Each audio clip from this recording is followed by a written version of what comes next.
about. And that is, what it takes to truly be a drift king. Now, some of you might not know this, but the only reason I got into drifting or any kind of racing in general is because of my older brother Bill, who sadly passed away in 2015.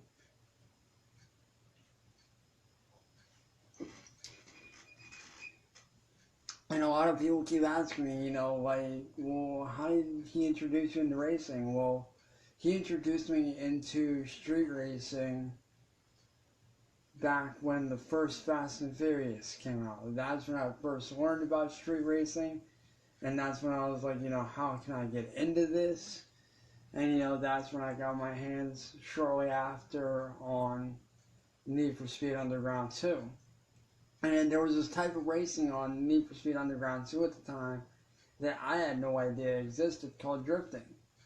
And at first I did it for fun, I didn't know what it was about, I didn't understand it. All I knew was that, getting my car sideways and sliding was just hella fun. Like, I really enjoyed it. It was something I was, fun with doing. It's something I really got into. And then later on, when Tokyo Drift came out, that's when I learned, that it's an actual sport. Because at the time, I didn't know it was a sport. I had no idea.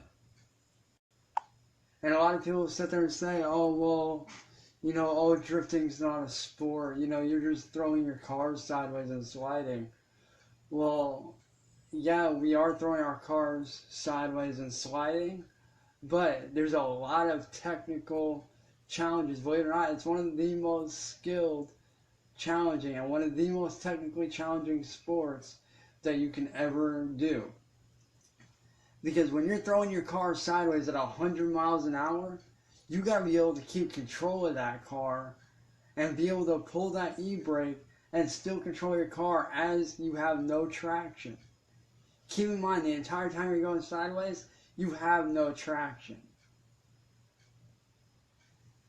And a lot of people think that, just because, you do it in game or like you drift in a video game, that doesn't make it real. Believe it or not, gaming is a sport as well as drifting. There's a lot of different styles of gaming out there, and the one that I'm best with, that I excel at, is drifting. And when I learned it was a sport and I learned that there were actual competitions, I didn't worry about the competitions. I just did it for the fun of it.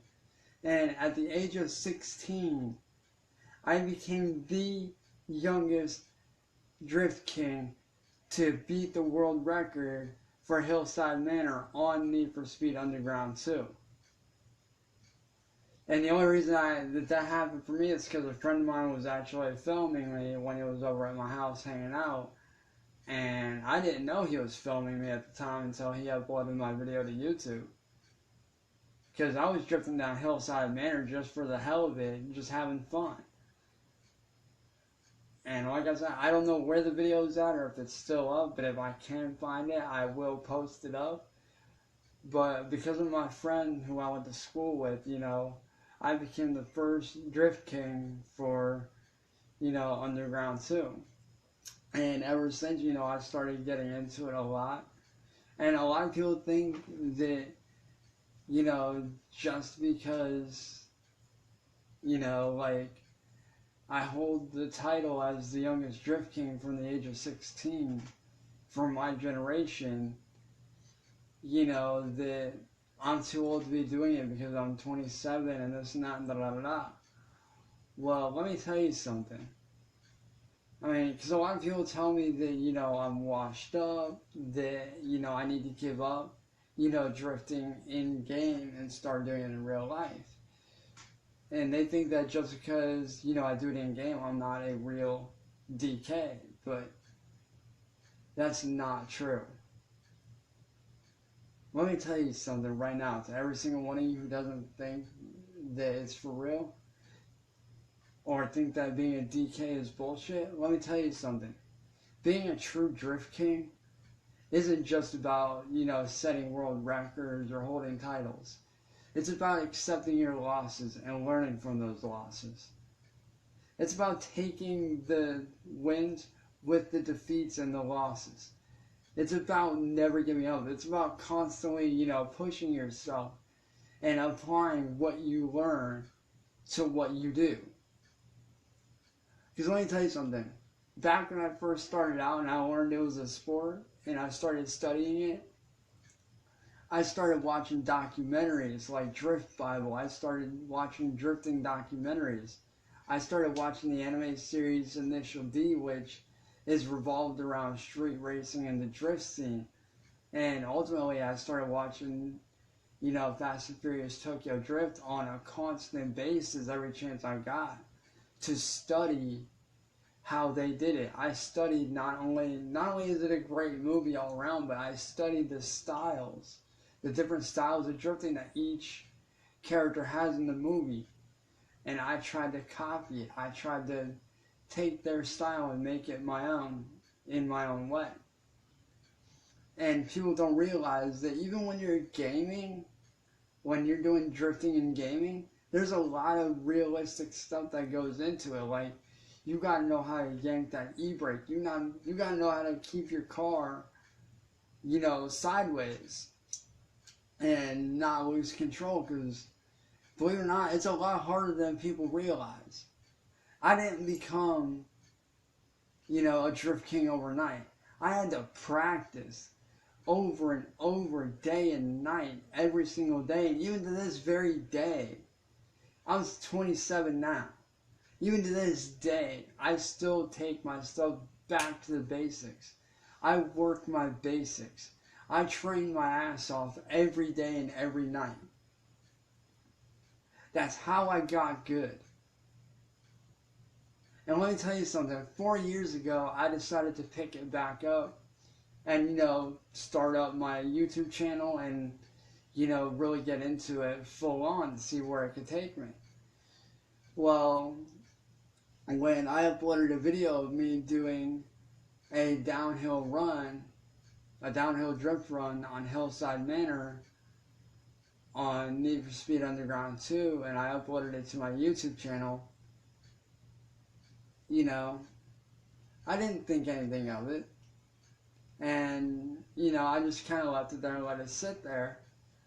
But, about 4 years ago, I went on to Facebook, looking for, a group that I can join, for drifting, for people like myself who were really getting into it. And that's when I came across this group called Need for Speed Drift Kings. And, I joined it and, whatnot, met some really cool people in there. But little did I know that group had two people that not only would become two of my best friends on the planet, but literally become like my brothers. Literally my brothers. And those two are Ethan and Nell and Starboy Ricardo. Those two not only became my best friends over these last 5 years, but ultimately, my brothers. Like, they've been there for me through everything, both in drifting, outside of drifting. They've really been there for me and very, very supportive. And let me tell you something, not only have they been supportive, but they've pushed me to be the best that I can be. Like, if I did something wrong in drifting, they said, no, do it again, redo it. Do it until you get it right. Even if you screw just a little bit, start over, redo it. And it's them being hard on me like they were that really showed me, where I needed to train, where I needed to work on things, and everything like that. And what people don't realize is that gaming is an actual sport. Like, if you look it up, you have the National Gaming League, you have the National Gaming Association, you have a lot of different companies that are professional gaming. And yeah, you have different styles of gaming. You have fighting, you have RPG, you have first-person shooter games, which I'm also big on. Huge fan of Call of Duty. And, like other games like Mortal Kombat, very huge on those. But my number one style of gaming is always and forever going to be racing, whether it's NASCAR, whether it's circuit, sprint, drift, somewhat drag. Like, I'm okay with drag racing, but I'm not like that good, but I'm getting there with that. But my main style is and forever will be, drift racing. And for those of you that, still don't think that drifting in game is just as real as it would be in real life and on a track, I challenge you right now to go out, buy a GameCube or a Nintendo Wii, or if you can get it for PC, get it for PC, and download Need for Speed Underground 2 or buy Need for Speed Underground 2. Beat the entire game, customize your ride how you want, and tweak the settings in the dyno. Because the settings on that, the settings on Pro Street are very realistic. So they're not, those two games out of the Need for Speed series are not just games, they are simulators. Because they allow you to tweak every single little inch of your car. Whether it be, your rear sway bar, like everything from your rear sway bar to your shocks, your springs, your gears. It allows you to tune and tweak every little aspect of your car.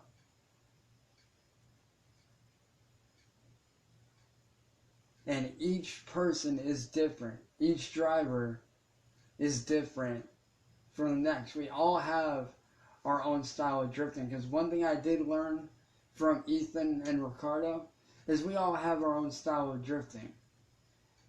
And how you drift your car, how you drive your car, shows who you are.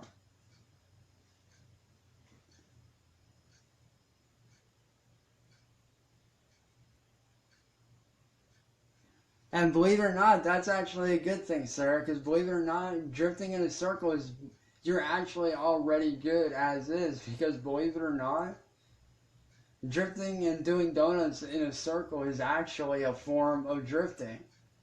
Because believe it or not, that's how a lot of people start out. They start out by doing donuts. And at first, when I first started out, that's how I started out.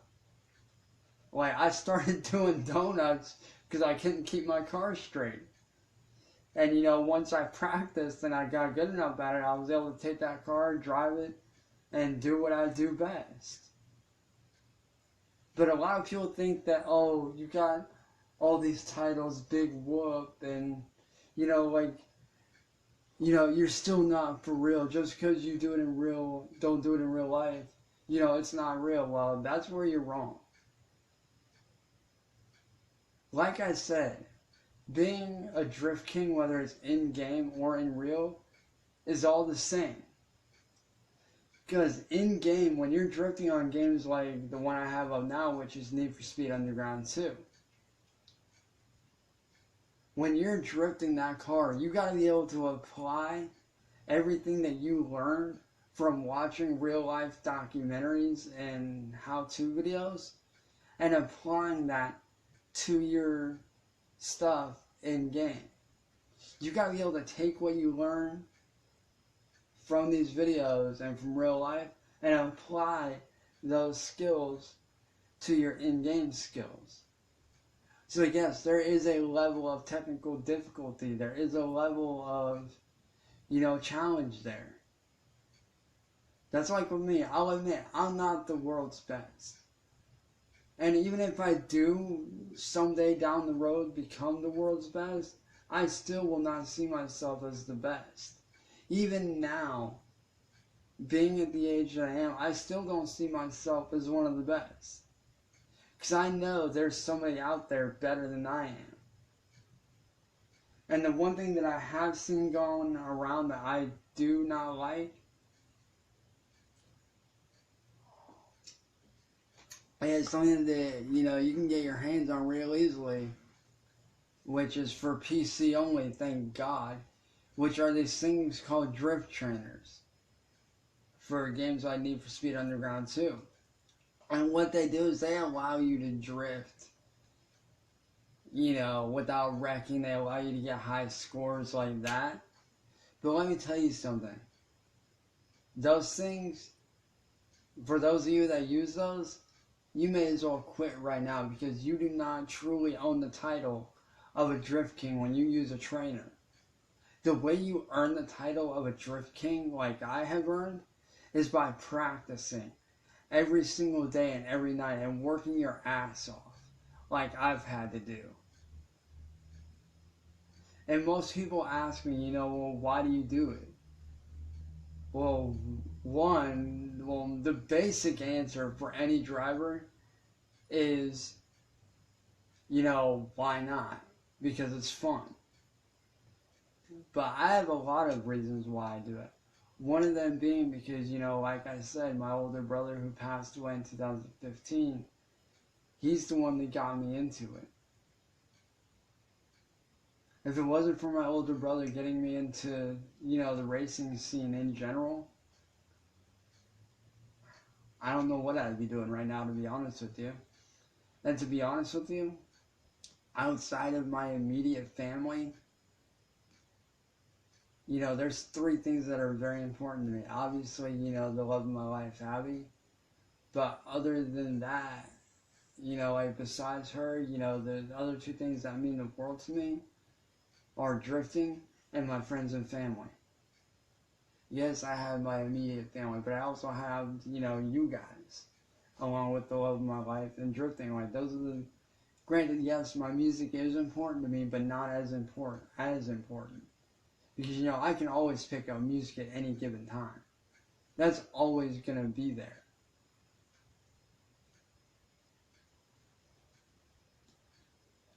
But, for me, drifting isn't just about holding a title. It's a way of life. When I found the drifting community, that's when I found my home. Granted, like, you guys know what I mean. Like, not like this, like the place I live, but like, I found where I belong. And that is with the drifting community. When I found the drifting community, that's where I found, where I belong. This is